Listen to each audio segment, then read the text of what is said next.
In this video, I'm going to tell you the essential things you need to do in New York City if you only have a day to visit or if it's your first time there. Let's get into it. New York City is a very big place and there's so much to do and see there.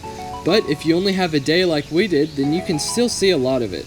Also, if you only have a day in New York City, you're not going to be able to do everything that I recommend in this video. So just treat it as a list of ideas that you can choose from to plan your own trip. Now before we get into the list, make sure to like and subscribe if you like traveling and want to see more traveling content in the future. Okay, so the first thing you should do on your day trip to New York City is walk the Brooklyn Bridge. This is a very popular destination, so I recommend doing it as early as possible to escape the crowds. On the bridge, you'll have amazing views of Manhattan, Brooklyn, and the Bay. The bridge is a little over a mile long, so plan on at least an hour of walking, especially if you're gonna go the whole way.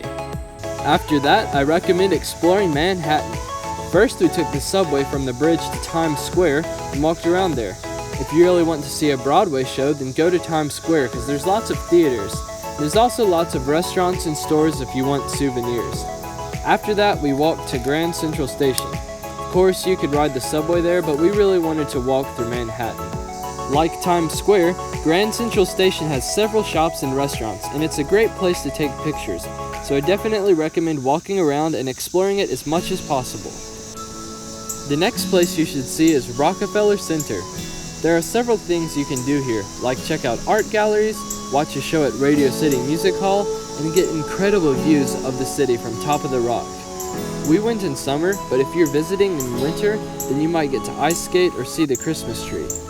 After that, you should check out Central Park. Central Park is huge, and there's more than 800 acres of lakes, fields, woods, and biking paths. If you are only visiting for a day, you'll not be able to see all of it, but it's a good place to have a picnic or to walk around. When we went, we got some food from a food stand and ate it under a tree.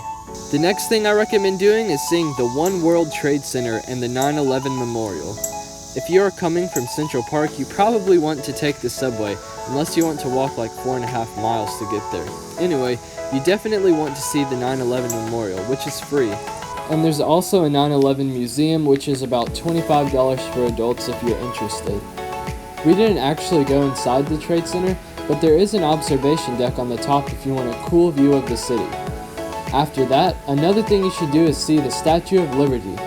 You're going to have to take a ferry to get there from either the Battery Park in Manhattan or Liberty State Park in New Jersey, which is actually the next place I will talk about.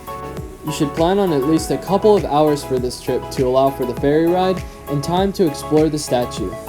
On the island, you can climb up in the statue, and there's also a museum you can check out as well. If you want, you can also explore Ellis Island, which the ferry will stop at. And the last place I recommend seeing in New York City is Liberty State Park. Liberty State Park is in New Jersey, and it has amazing views of the New York City skyline. I definitely recommend going later in the day, unlike we did, because since the sunlight will be shining on the city, you'll get way better pictures. Alright, those are my essential recommendations of what to do in New York City. Let me know in the comments if you think I missed anything, and don't forget to like and subscribe. And as always, thanks for watching.